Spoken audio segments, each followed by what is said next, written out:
அஸ்ஸலாமு அலைக்கும் வரஹ்மத்துல்லாஹி வபரகாத்துஹு. அல்ஹம்துலில்லாஹி ரப்பில் ஆலமீன் வஸ்ஸலாத்து வஸ்ஸலாமு அலா சய்யிதில் முர்சலீன் வ ஆலிஹி வ ஸஹ்பிஹி அஜ்மாயின். அல்லாஹ்வுடைய நல்லடியார்களே, பெரியோர்களே, இன்று நம்முடைய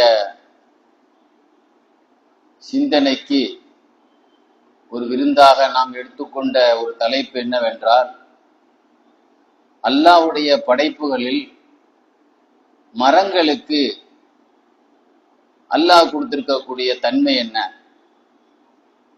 மரங்களை குறித்து இன்று அறிவியல் ஆராய்ச்சியாளர்கள் அவர்களுடைய கருத்துகள் என்ன இருக்கிறது என்பதை பற்றி ஆராய்ச்சியாளர் பீட்டர் உல்ஃபக் என்பவர் தன்னுடைய ஒரு நூலிலே, the hidden life of trees என்ற ஒரு நூலிலே ஒரு நூல் எழுதியிருக்கிறார். அதுல என்ன எழுதியிருக்கிறார்னு சொன்னா, அந்த நூல்கள் பல லட்சங்கள் விட்டு தீர்ந்து விட்டது. மரங்களை பத்தி எழுதியிருக்கிறார். மரங்களுக்கு உணரக்கூடிய தன்மை இருக்கிறது. காட்டில் இருக்கக்கூடிய மரங்கள் ஒன்றுக்கொன்று பக்கத்துல இருக்கிறது ஏன்? மரங்கள் ஒன்றுக்கொன்று பேசிக் கொள்கிறதா? என்ன மொழியில் பேசிக் கொள்கிறது? ரகசியமாக ஒன்றுக்கொண்டு செய்தியை தெரிவித்துக் கொள்கிறதா? ஒரு மரத்தினுடைய கிளை பிற மரத்தினுடைய கிளையோடு உரையாடல் நடத்துகிறதா என்பதுதான் அவருடைய ஆய்வு, அவருடைய ஆராய்ச்சி. அந்த ஆராய்ச்சியின் பிரகாரம் அவர் எழுதிய அந்த நூல் பல லட்சங்கள் விற்று தீர்ந்தது மட்டுமல்ல, அதற்கான ஆவண படங்களுமே வெளிவந்திருக்கிறது. அவர் ஒரு நாள் காட்டுக்கு என்ன செய்தார்? சென்றார். சென்று காட்டில் உள்ள மரங்களை பற்றி ஒரு ஆய்வு நடத்தினார். ஆய்வு நடத்தும் பொழுது அவருடைய ஆராய்ச்சியில அவர் என்ன கண்டுபிடித்துக் கொண்டார் என்றால், மரங்களுக்கு மனிதனுக்கு இருக்கக்கூடிய எல்லா உணர்ச்சிகளும் அதற்கு இருக்கிறது என்பதையும், மனிதனுடைய வாழ்க்கையே அப்படியே மரங்களும் பிரதிபலிக்கிறது என்பதையும், நம்மினுடைய உணர்வுகளை எப்படி நாம் வெளிப்படுத்துகிறோமோ அதுபோல மரங்களும் வெளிப்படுத்துகிறது. அதற்கென்று ஒரு மொழி உள்ளது, ஆனால் மனிதனுக்குத்தான் அது தெரியவில்லை என்பதை பற்றி ஒரு ஆராய்ச்சியை அவர் கண்டுபிடித்தார். எப்படி கண்டுபிடித்தார் அப்படின்னு சொன்னா, ஒரு நாள் காடு வழியா போயிட்டு இருந்தார். ஆராய்ச்சிக்காகவே போனார். போகும்போது ஒரு பாறை, அந்த பாறையில பசுமை படர்ந்திருந்தது. இந்த பொடிய புல்கள்லாம் வளர்ந்துருக்கும்ல, அது மாதிரி பசுமையாக ஒரு பாறையில பசுமை படர்ந்திருந்தது. அப்ப என்ன நினைச்சாரு, எப்படி ஒரு கல்லுல போய் புல்லு முளையுது? ஒரு பாறை, அந்த பாறைக்கு மேல எப்படி இந்த புல்லு விளையுது அப்படிங்கிற ஒரு சந்தேகத்துல பார்த்தா, பக்கத்துல பார்த்து போய் தெரியுது, அது பாறை இல்லை, வேரோடு வெட்டப்பட்ட ஒரு அடிமரத்தினுடைய ஒரு பாகம். ஒரு மரம், அது வேரோடு என்ன செய்யப்படுகிறது? வெட்டப்பட்டிருக்கிறது. அந்த வெட்டப்பட்ட அந்த மரத்தின் மேலே அந்த பசுமை வளர்ந்திருக்கிறது. நல்ல விளங்கணும், ஒரு மரத்தை வேரோடு வெட்டி விட்டால் எந்த மரமும் தடுக்காது என்றால், மரத்தினுடைய அந்த உணவுகளே காற்றின் மூலமாக, அதற்குண்டான கொலைகள் இலைகளின் மூலமாக, சூரிய வெப்பங்கள் பட்டு அதன் மூலமாக தான் அந்த மரத்தினுடைய சக்திகளை அல்லாஹ் வைத்திருக்கிறார். ஆனால் இது வேரோடு புடுங்கப்பட்ட இந்த மரம் அதிலிருந்து தழுப்பதற்கு வாய்ப்பே இல்லை. இந்த சமயத்தில் என்ன செய்திருக்கிறது என்றால், பக்கத்தில் இருக்கக்கூடிய மரங்கள் எல்லாம் தான் வளரக்கூடிய அந்த தன்னில் இருக்கக்கூடிய ஜீவ ரசத்தை வேர்கள் மூலமாக அந்த மரத்துக்கு, அந்த அடிமா வெட்டப்பட்ட அந்த மரத்துக்கு கனெக்ஷன் கொடுத்து இந்த மரம் பட்டு போயிடக்கூடாது என்பதற்காக, அது அப்படியே என்ன செய்ய வேண்டும், தளிர்க்க வேண்டும் என்பதற்காக அது அப்படியே தன்னுடைய ஒவ்வொரு மரத்துக்கும் ஒரு வளர்ச்சி இருக்கும் அல்லவா, அந்த வளர்ச்சிக்கு உண்டான அந்த ஜீவ ரசத்தை வேறு மூலமாக அதற்கு சப்ளை செய்து அதை 200 வருஷங்களாக அதை பாதுகாத்து இருப்பதை அவர் கண்டுபிடித்துக் கொண்டார். ஆக இது எதனுடைய வேலைன்னு சொன்னா, மரங்கள் தான், சுற்றி இருக்கக்கூடிய மரங்கள் தான் இதை பட்டு போகாதபடி பாதுகாத்து வைத்து இருக்கிறது. அதனாலதான் இதன் மேலே இந்த பசுமை இருக்கிறது என்பதை, இந்த பக்கத்தில் உள்ள மரங்கள் இந்த மரத்துக்கு உயிரோட்டத்தை கொடுத்திருக்கிறது என்பதை அவர் கண்டுபிடித்து ஒரு நூலாக பதிவிட்டார். அது எத்தனையோ இன்றும் அதை பார்க்க வேண்டுமானால் அதற்குண்டான ஆவண படங்களை எல்லாம் வந்திருக்கிறது என்பதை பதிவு செய்யப்பட்டிருக்கிறது. கண்ணியத்துக்குரியவர்களே, அறிவியல் ரீதியில் இந்த ஒரு செய்தி நமக்கு கிடைத்தாலும் ஆன்மீகவாதிகளுடைய வரலாறுல நீங்கள் பார்த்தீர்கள் என்று சொன்னால் நூற்றுக்கணக்கான செய்திகள் ஆன்மீகவாதிகளுடைய வரலாறுல மரங்களுக்கு உணர்வு இருக்கிறது என்பதை ஆன்மீகவாதிகளுடைய வரலாறுல நிறைய பார்க்கலாம். பகதாதில் வாழ்ந்த மாபெரும் ஞானி ஷிபிலி ரஹ்மத்துல்லாஹி அலைஹி ஒரு நாள் ஒரு சத்தியம் ஒண்ணு பண்ணாங்க. இனிமேல் நான் சாப்பிட்றதா இருந்தால், ஒரு பொருளை சாப்பிட்றதா இருந்தா அது ஹராமா ஹலாலா அப்படின்னு தெரிஞ்ச பிறகுதான் என்ன செய்வேன், உறுதியா தெரிஞ்ச பிறகுதான் நான் என்ன செய்வேன், ஒரு பொருளை சாப்பிடுவேன், இது சத்தியம் அப்படின்னு சொல்லி சத்தியம் பண்ணியிருந்தாங்க.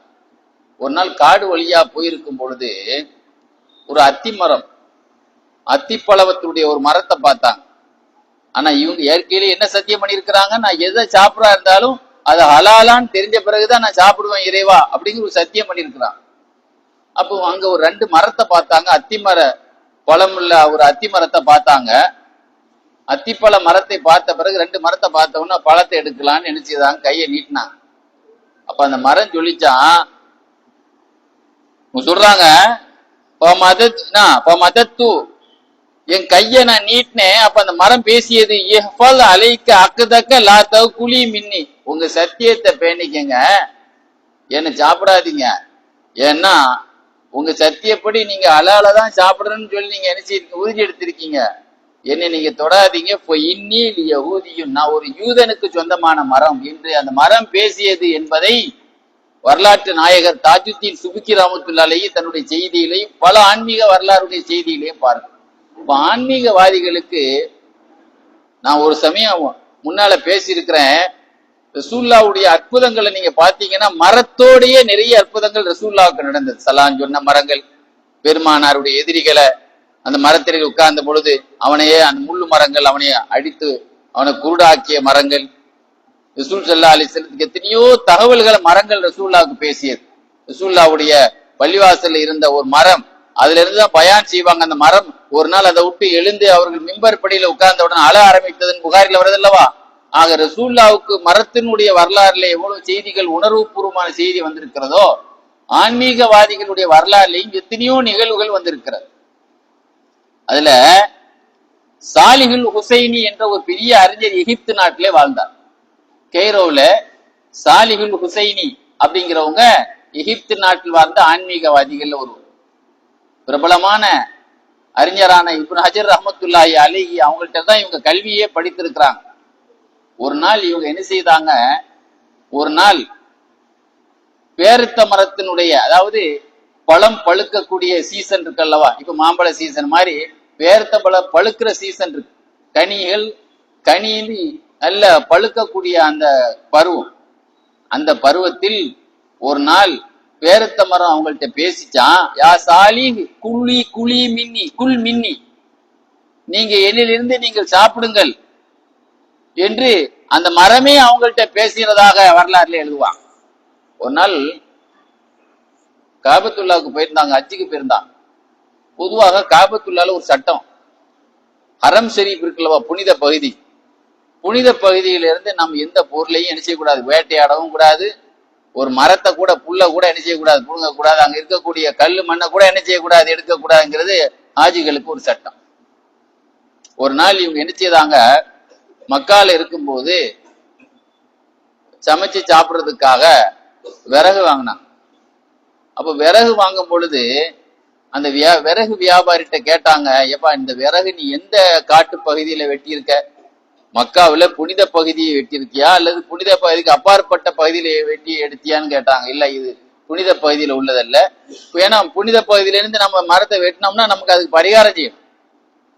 அப்போ உடனே அந்த விறகு வியாபாரி என்ன செய்யிட்டான், அவன் வெட்டினதே வேற இடத்துல, புனிதமான இடத்துல அல்ல. எந்த இடத்துல வேட்டையாடக்கூடாது, எந்த இடத்துல புடுங்க கூடாது என்று ரசூல்லா, புல் பூண்டுகளை புடுங்க கூடாது ரசூல்லா சொன்னாங்களோ அந்த பகுதியில் அவன் வெட்டியிருக்கான். வெட்டிட்டு இவங்கள்ட்ட எப்படி சொல்லி வித்துட்டான்னா, இது புனித பகுதியில் எடுத்ததல்ல, புனித பகுதி அப்பாற்பட்ட பகுதிகளில் எடுத்ததுன்னு சொல்லிட்டான்.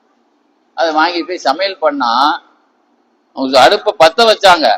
பத்த வைக்கும் போது அந்த விறகு பேசிச்சா, யா சாலிக அன மினல் ஹரம், சாலிக அவர்களே நான் புனித பூமியில் உள்ள மரக்கட்டை, என்னை எதில இருந்து வெட்டி எடுத்திருக்கிறாங்க? புனித பகுதியில இருந்து. ஆக பாருங்க, இதுல என்ன அந்த சமுதாயத்துக்குள்ள ஒரு சாபக்கேடு என்னன்னா, அறிவியலார்கள் ஒரு ஆராய்ச்சி பண்ணி ஒரு புக்கை எழுதுனா பல லட்சம் பேர் படிச்சிடறான். அதை மரத்து பேசிச்சு, மரத்துக்கு உணர்வு இருக்குன்னு சொல்லி ஒரு அறிவியல் ஆதாரபூர்வமா ஒரு செய்தியை ஒரு இலக்கியவாதி, ஒரு தமிழ் இலக்கியத்துல ஒரு புலவன் எழுதிட்டா அதை பல லட்சம் பிரதிகள் வாங்கிடுறான். ஆனா ஆன்மீகவாதிகளுடைய வரலாறுல ஒரு செய்தியை சொன்னா அடிச்ச விடுறாரு ஆலிம்சா கதைய. இந்த மாதிரி எத்தனை பேர்ப்பா பள்ளியாசல்ல வெள்ளிக்கிழமான கதை சொல்ல வந்துடுறாங்க பாக்கலாம். எவ்வளவு பெரிய ஒரு கேவலம் பாருங்க. அதுக்கு பிறகு அடப்பாவி, நம்மகிட்ட மக்கால வெட்டின புனிதமான ஹரம் சிரிப்புல வெட்டின மரத்துல இருந்துட்டு அடுத்த இடத்துல சொல்லிட்டு இவங்க வித்துட்டானேன்னு சொல்லி அதுக்கு பிறகு அடுப்பு மக்காவில இவங்க தங்கிற காலத்துல அடுப்பை வச்சு எரிக்கிற வேலையே இவங்க ஒரு காலம் செய்ததே இல்லைன்னு எழுதுறாங்க. இன்னைக்கு அதுக்கு வேலையே இல்லை, ஏன்னா நீ கேஸ் எல்லாம் வந்துச்சு இல்லவா.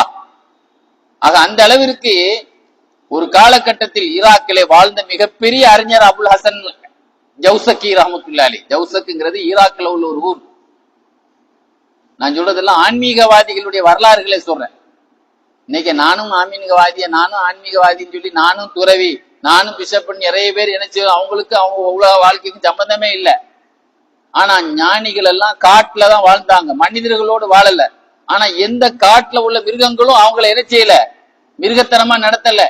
அவங்கள்ட்ட மரியாதை செய்ததான் பார்க்க முடியும். அபுல் ஹசன் ஜவுசக்கி ரஹமத்துல்லாஹி இருக்காங்களே, ஈராக்கிலே வாழ்ந்த ஒரு பெரிய ஞானி. அவங்களுக்கு நேரடியா கண்ட அபுல் அபீக் என்ற அறிஞர் சொல்வாரு, நான் ஒரு நாள் ஈராக்கிலே ஜவுசக் நகருக்கு போயிருந்தேன். ஒரு வெயில் நேரம், நல்ல உச்சி வெயில் அடிக்கிற நேரத்துல போயிருந்தேன். காட்டுல ஒரு மனிதரை பார்த்து, ஒரு மனிதர் தனியா இருந்தார். வலது பக்கம் இடது பக்கம் இப்படி திரும்பி திரும்பி பார்த்துக்கிட்டே இருக்கார். அவரை பார்க்கும் பொழுதே ஏதோ ஒரு ஆன்மீகத்தில் ஒரு சூழ்நிலை மூழ்கிற மாதிரி தெரியுது. அந்த சமயத்துல அவங்க பக்கத்துல யாரு, அதான் அபுல் ஹசன் ஜவுசக்கி ரஹமத்துல்லாஹி. அப்ப அவங்க ஒரு பேரத்த மர பக்கத்துல உட்கார்ந்து இருக்கிறாங்க. அந்த ஒரு பேரத்த மரத்தினுடைய அடிப்பாகத்துல உட்கார்ந்து இருக்கிறாங்க. ஆனா அங்க பழம்லாம் பழுக்கல அந்த மரத்துல. அந்த சமயத்தில் அந்த இடத்துல 2 மரம் இருந்தது. ஒன்னும் பழம் கொடுக்கிற பேரத்த மரமும் இருந்தது, பட்டு போன பேரத்த மரமும் இருந்தது. பட்டு போன பேரத்த மரமும் பழம் கொடுக்க பேரத்த மரமும் இருந்தது. அப்ப பழம் கொடுக்கிற பேரத்த மரத்துல இருந்து ஒரு சவுண்ட் கேட்டுச்சு, சஅல்துக பில்லாஹில் அலீம் யா அபுல் ஹசன் இல்லாம அகல்த மின்னி. அபுல் ஹசன் ஜவுசக்கி அவர்களே, அல்லாஹ் மீது சத்தியமாக உங்களிடத்திலே வேண்டிக் கொள்கிறேன், நீங்க என்னில் இருந்து எடுத்து சாப்பிடுங்க. எது சொல்லுது? கனிந்து பழம் பழுத்த அந்த பேரத்த மரம் பேசுது. பட்டு போன ஒரு மரம் இருக்குல்லவா, அந்த பட்டு போன மரம் சொல்லுது, வான அசாலுக்க பில்லாஹில் அலீம் இல்லாமா அல்லாஹ்த இந்தி, அல்லாஹ் மீது ஆணையா உங்களிடத்திலே கேட்டுக்கொள்கிறேன், நீங்க என் பக்கத்துல ஒழுவு செய்யுங்க. காஞ்சி போன மரத்துக்கு என்ன வேணும், தண்ணி ஊத்தணுமா இல்லையா? ஞானியே, நீங்க என் பக்கத்துல நீங்க ஒழுவு செய்யுங்க. அப்ப எந்த மரம் என்கிட்ட பழத்தை எடுத்து சாப்பிடுங்கன்னு சொன்னாங்களோ அந்த பழத்தை எடுத்து சாப்பிட்டாங்களாம். எந்த மரம் என் மேல தண்ணி ஊத்துன்னு சொல்லிச்சோ அதை ஒழுவு செய்யுங்கன்னு சொல்லிச்சோ அந்த பக்கத்துல ஒழுவு செய்தாங்க.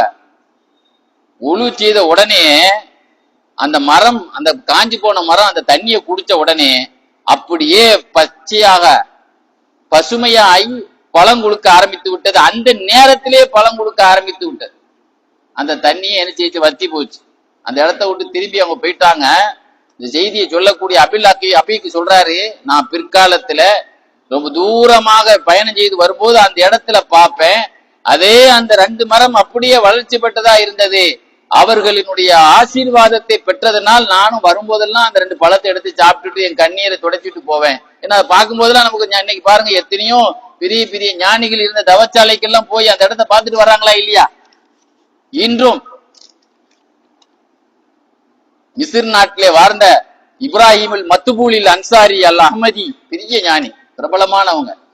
ஏகப்பட்ட அதிசயங்கள் அவங்க வாழ்க்கையில ஏற்பட்டது. அதுல ஒரு செய்தி எழுதுவாங்க, இவங்க ஒரு தோட்டத்துல போய் நுழைஞ்சிட்டா அந்த தோட்டத்தில் உள்ள மரங்கள், அந்த தோட்டத்தில் உள்ள புல்லுகள் அவங்க சொல்லுமா, ஞானி அவர்களே, என்னில் என்னென்ன கேடு இருக்கு, என்கிட்ட என்னென்ன நன்மை இருக்கு. ஏன்னா எல்லா மரஞ்செடி கொடிகளையும் சில பாய்சன் இருக்கு, நல்லது இருக்கா இல்லையா? எத்தனையோ செடி கொடிகள்ல விசை செடிகள் இருக்கு, எத்தனையோ செடி கொடிகள்ல மருத்துவ செடிகள் இருக்கு. இன்னைக்கு சொல்றானா இல்லையா, நான் 70 வயசுல இளமையை காய்த்துக்கிறேன், வாட்ஸ்அப்பை திறந்து அடையப்பா நான் ஆன்மீக மருந்து தரேன், காட்டுல உள்ள அந்த செடி வச்சிருக்கேன், இந்த செடி வச்சிருக்கேன், ஒரு டப்பா வாங்கினா 15,000 ரூபாய், என்ன மாதிரி இன்னைக்கு ஏமாத்திட்டு இருக்கேன். துறக்கிற இதெல்லாம் என்ன செய்யறான், நாங்க மூலிகை வச்சிருக்கேன், 25 மூலிகை தீ போட்டிருக்கேன் சொல்றானா இல்லையா? அவன் உண்மையை சொல்றானா இல்லையா? உண்மையிலேயே அல்லாஹ்வுடைய படைப்புகள்ல மரச்செடி கொடிகள்ல எத்தனையோ நன்மைகள் இருக்கு, எத்தனையோ தீமைகள் இருக்கு. நீ பாத்தீங்கன்னு சொன்னா பாம்பு இருக்குல்ல, பாம்புக்கும் அந்த இது இருக்குல்ல, பாம்புக்கு எதிரி எது? கீரி. கீரி புள்ளை மாறுங்க. பாம்பு நம்ம மேல ஒரு கொத்து பண்ண உடனே இறந்துடும். ஆனா இதே பாம்புக்கு கீரி புள்ளை எத்தனை கொத்து வாங்குது பாருங்க. வலி பாபா ஒரு தடவை சொல்றாரு, பழைய காலத்துல ஒரு பேச்சாளர் இருந்தாரு, அவர் சொல்ற கண்டத ஒரு பேச்சுல சொல்றாரு, கீரி புள்ளைக்கு நமக்கு என்ன தெரியும், அவர் சொல்ற பேச்சுல சில பாயிண்ட்ஸ்கள் சில அறிஞர்கள் சொல்லுவாங்கல்ல, அதுக்காக சொல்றேன். கீரி புள்ளை பாம்பு வைக்கிறதாலும் கீரி புள்ளை கொத்து வாங்கிட்டு ஒரு செடியில போய், காட்டுல உள்ள செடியில போய் உருண்டி வச்சுக்குமா. அது அந்த அந்த அந்த விஷத்தை எடுக்கிற செடி அப்படின்னு சொல்லுவாரு. அந்த மாதிரி எல்லாம் செடியை வச்சிருக்கானா இல்லையா? அது மாதிரி அது என்ன சொல்றாங்க, அது அவங்க இவங்க இப்ராஹிம் மத்துபூலி ரஹ்மத்துல்லாஹி தோட்டத்துக்குள்ள போனா அந்த தோட்டத்துடைய மரஞ்செடி கொடி சொல்லுமா, என்னில என்னென்ன நச்சு இருக்கு, என்னில என்னென்ன மருந்து இருக்கு, இதுல என்னென்ன நன்மை இருக்கு அப்படின்னு சொல்லி, இந்த நன்மையை நீங்க பயன்படுத்துக்கங்க, இதை தீமையிலிருந்து நீங்க விளைவிக்கங்க என்று என்ன சொல்லுமா, அந்த மரஞ்செடி கொடிகள் இப்ராஹிம் மத்துபூலி ரஹ்மத்துல்லாஹி கிட்ட பேசும் என்று வரலாறுல எழுதுறாங்க. அதே மாதிரி நீங்க பாத்தீங்கன்னு சொன்னா, யமன் நாட்டிலே ஹிஜ்ரி 617 வாழ்ந்த ஒரு டேட்டே சொல்றாங்க. அவங்க இந்த வருஷம் ஒபாத்தானாங்க, 6ஆம் நூற்றாண்டில் வாழ்ந்த பெரிய ஞானி முஹம்மது இப்னு அபில் கீரில் புக்குவி, யமன் நாட்டை சார்ந்தவங்க. அவங்கள பத்தி எழுதுறாங்க, மரங்கள் நிறைந்த ஒரு மரங்கள் நிறைய உள்ள பகுதிக்கு போனாங்களாம். போய் சொன்னாங்களா, ஒரு மரத்தை பார்த்து சொன்னாங்களாம், இழுவிஜி நீ அப்படி கோணலா போ, அப்படி சாய் வளைஞ்சு போ அப்படின்னு சொன்னாங்களாம். மரங்களை டெம்பரா மேலாங்க இருக்கும், இழுவிஜி அப்படி வளைந்து கொள் அப்படின்னு சொன்னாங்க. உடனே அங்க இருக்கிற எல்லா மரம் அப்படி வளைஞ்சுட்டான். கடைசியில என்ன ஆச்சுன்னா, அந்த பகுதியில் உள்ள மக்கள் எல்லாம் அந்த மரத்தினுடைய அத்தனையும் இந்த உழுவுறதுக்கு ஏறு செய்வாங்களே, ஏறு வளைஞ்சுதானங்க இருக்கும். விவசாயிகள் 2 மாடை இன்னைக்கு அவன் உழுவுறான், அந்த காலத்துல மாடை வச்சுதானே உழுதாங்க. அந்த ஏறு அந்த பலகை வளைஞ்சுதான் இருக்கு. அப்ப அந்த மரம் எந்த மரத்துல மரமே நீ வளைந்து கொள் என்று சொன்ன உடனே அங்க இருக்கிற எல்லா மரமும் அத்தனையும் வளைந்தது. மக்கள் அதை விவசாயத்துக்குண்டான கருவிக்காக அந்த மரங்களை பலகைகளை பயன்படுத்தி கொண்டார்கள் என்று எழுதுறாங்க. பாருங்க, உணர்வுகள் எதுக்கு இருக்கிறது. இன்னைக்கு ஆராய்ச்சியாளர்கள் சொன்ன உடனே நம்ம மாதிரி ஆன்மீகவாதிகளுடைய செய்தியை நம்ம என்ன செய்யணும், நம்பணும் என்பதற்காக வேண்டி இந்த செய்தியை நம்ம உங்களுக்கு என்ன செய்யணும், பதிவு செய்யணும். கண்ணியத்திற்குரியவர்களே, அபூபக்கருல் அஹ்தலுல் யமனி, இதே யமன் நாட்டை சார்ந்த ஒரு பெரிய ஞானி அபூபக்கருல் அஹ்தல் யமனி. இவங்களை பத்தி எழுதுவாங்க, இவங்க வாப்பாவும் பெரிய ஞானி, வாப்பாவுடைய சிஷியவாராக இன்னைக்கு பிரதமர் முதலமைச்சராக இருந்தா, அரசியல்வாதி அவர் பிள்ளை முதலமைச்சராகிறா இல்லையா, இவங்களுடைய வாப்பாவும் பெரிய ஞானியா இருந்தா. இவங்க ஒரு நாள் ஒரு பூமியில உங்களுடைய ஒரு நிலத்துல குர்ஆன் ஓதிட்டு இருந்தாங்க.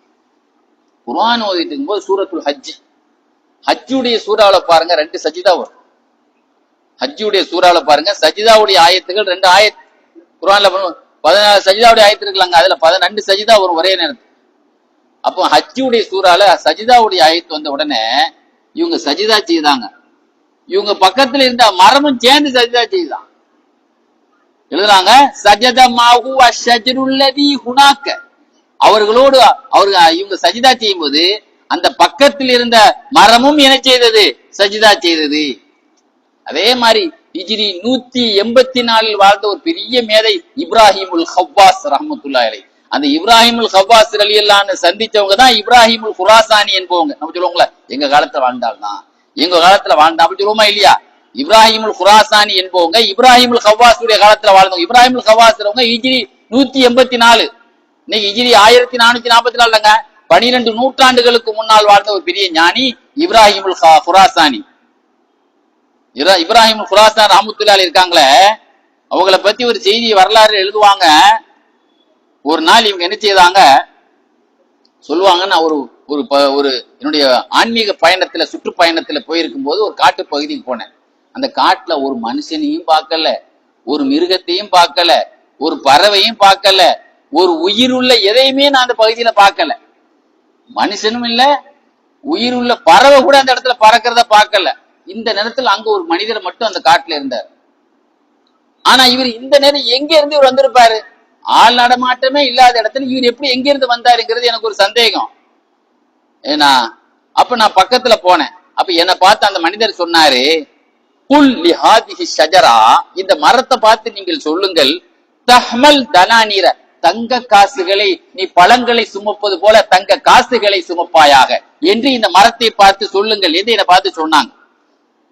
நான் சொன்னேன், அப்படிலாம் ஒண்ணும் பழம் மரங்கள் தங்க காசுகளை எல்லாம் சுமக்கல. ரெண்டாவது சொன்னாங்க, திரும்ப சொல் அப்படின்னு சொன்னாங்க. சொன்ன உடனே மரம் செடி கொடிகள் இருக்குல்ல, அந்த மரத்தினுடைய கிளைகள் எல்லாம் அந்த மரத்தினுடைய கொப்புகள் எல்லாம் தங்க காசுகளாக தொங்கிக் கொண்டிருந்தது. என்னடா வினோதம், அந்த ஞானி சொன்ன உடனே அங்க தங்கமாக மாறிவிட்டதே அப்படின்னு அதையே பார்த்துட்டே இருந்தல்லவா. திடீர்னு அவரை திரும்பி பார்த்தா அவரை காணல, அவரை பார்த்துட்டு மரத்தை பார்க்கறேன், தங்கத்தையும் காணல. பாருங்க, ஆன்மீகவாதிகளுக்கு எவ்வளவு பெரிய மதிப்பு அல்லாஹ் கொடுத்தான். ரசூல் ஸல்லல்லாஹு அலைஹி வஸல்லம் ஒரு கிராமத்துல போனா, ஒரு அலில்லான்னு சொல்லுவாங்க, ஒரு கிராமத்துல ரசூலுல்லாவும் நானும் போனோம். போற இடங்கள்லாம் மரங்கள் சல்யூட் அடித்தது ரசூலுல்லாஹ். அஸ்ஸலாமு அலைக்கும் யா நபி அல்லாஹ், அஸ்ஸலாமு அலைக்கும் யா நபி. எங்க வர்றவங்கெல்லாம் மரியாதை. மரமும் மலைகளும் ரசூலுல்லாஹ்வுக்கு வரவேற்பு கொடுத்து கொண்டே இருந்த ஹதீஸ்ல வருதா இல்லையா? மிஷ்காத்திலே வருதா இல்லையா? இதே மாதிரி ஆன்மீகவாதிகள் இதை ரசூலுல்லாஹ்வுடைய வாழ்க்கையில நிறைய பார்க்கலாம். ஸல்லல்லாஹு அலைஹி வஸல்லம் வந்த உடனே மரங்கள் சஜிதா செய்ததுங்கிற மாதிரி, மரங்கள் சலாம் சொன்னதுங்கிறதுல இருந்து ஏகப்பட்ட செய்திகளை என்ன செய்யலாம் பார்க்கலாம். ரசூலுல்லாஹ்வுடைய உம்ராவிலே கலந்துகிட்ட முஸையப் ரலியல்லாஹு 1500 பேர்களோடு ரசூலுல்லாஹ் உம்ரா பயணம் போனாங்க ஹிஜ்ரி 6ஆம் ஆண்டு. அந்த உம்ராவிலே கலந்துகிட்ட சஹாபாக்கள் ஒருவர் தான் முஸையப் ரலியல்லாஹு. அவங்க மகன் தான் சயீத் இப்னு முஸையப். அந்த சஹாபியுடைய மகன் தான் யாரு? சயீத் இப்னு முஸையப். தாபீன்களின் தலைவர் என்று பேர் அவங்களுக்கு.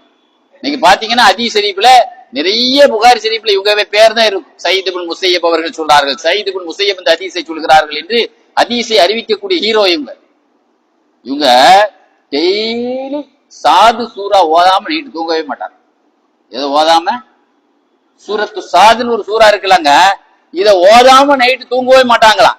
அவங்கள்ட்ட கேட்கப்பட்டது, இது ஹதீஸ், நான் சொல்றது இது ஹதீஸ்லயே வருது, ஏங்க டெய்லி சாது சூரா ஓதுறீங்க அப்படின்னு கேட்டதுக்கு அவங்க சொன்னாங்க, மதீனாவுல ஒரு அன்சாரி தோழர் இருந்தார். மதீனாவை சார்ந்த சஹாபிக்கு அன்சாரி.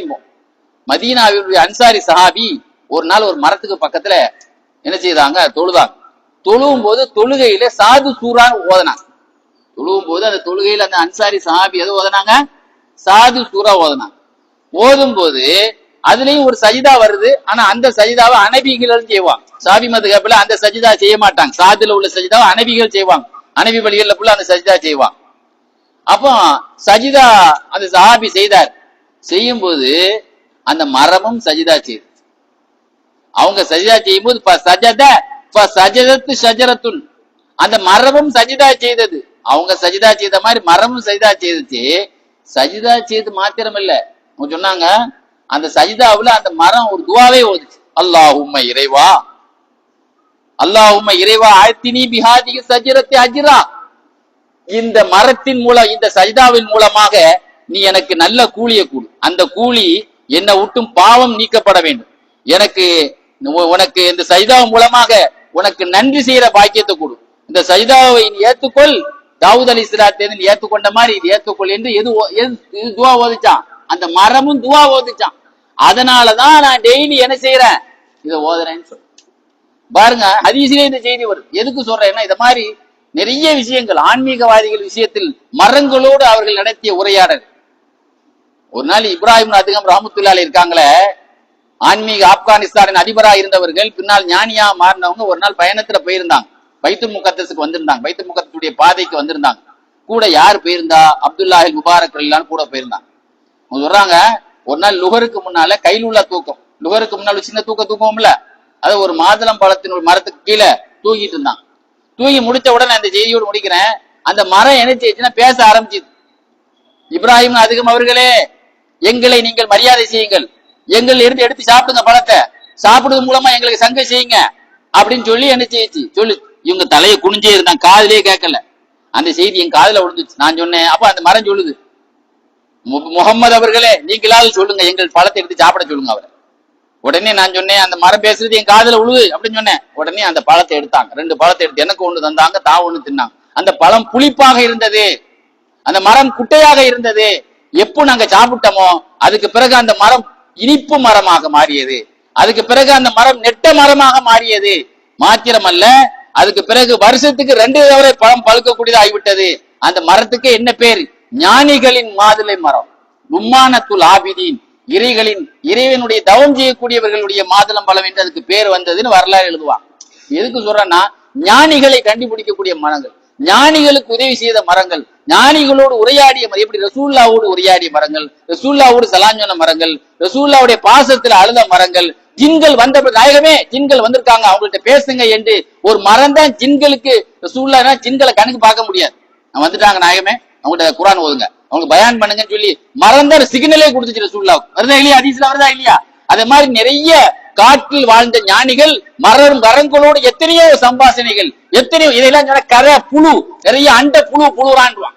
ஆனா ஒரு இலக்கியவாதி மரங்களுக்கு உணர்வு இருக்கு என்று ஒரு கதையை ஒரு செய்தி சொல்லும்போது, ஆமா மரத்துக்கு உணர்வு இருக்கு, ஒரு பட்டு போன மரத்துல கூட பசுமை இருக்குன்னா அடிவரத்துல உணர்வுகள், இது பட்டு போயிடக்கூடாதுன்னு சொல்லி சப்போர்ட் பண்ணிருக்கு வேர்கள், அது மூலமா தான் அது 200 வருஷம் உயிர் இருக்குன்னு அந்த உணர்வை ஏற்றுக்கொண்ட இந்த சமுதாயம் ஆன்மீகவாதிகள் சொல்லக்கூடிய அந்த மரத்தினுடைய உணர்ச்சிகளை அவங்க யாரும் கதையா அப்போ இதெல்லாம் என்னன்னா, ரசூலுல்லாஹ்வை பார்த்து அபூஜஹல் சூனியக்காரன் சொன்னான், சஹாபாக்கள் எல்லாம் இவர் நபின்னு சொன்னான், அப்படிதானாங்க. இதே மாதிரி நல்ல விஷயங்களை ஆதாரபூர்வமான விஷயங்களை நாம் ஏற்றுக்கொண்டு இந்த மாதிரி நாமளும் தவ வலிமையை பெறும்போது இந்த பாய் தஸ்பீ செய்திரு காதல வரும், இந்த பல்பு தஸ்பீ செய்து நம்ம கண்ணில் பார்க்கலாம். இத மாதிரி உள்ள விஷயங்களை எல்லாம் அல்லாஹ் நமக்கு ஆன்மீகத்துல தான் நம்ம பெற முடியும். அல்லாஹ் சுப்ஹானஹு வ தஆலா அல்லாஹ்வோடு நம்மை அல்லாஹ் அர்ப்பணிக்க வைத்து இது போன்று அல்லாஹ்வுடைய படைப்பினங்களுடைய அந்த சம்பாஷணைகளை நாமும் பெற்று ஈமானுடைய வலிமை பெறக்கூடிய பாக்கியத்தின் அல்லாஹ் நம் அனைவருக்கும் தந்தல் புரிவானாக. வாஹிர் தாவான் அல்ஹம்துலில்லாஹி ரப்பில் ஆலமீன். அஸ்ஸலாமு அலைக்கும் வரஹ்மத்துல்லாஹி வபரகாத்துஹு.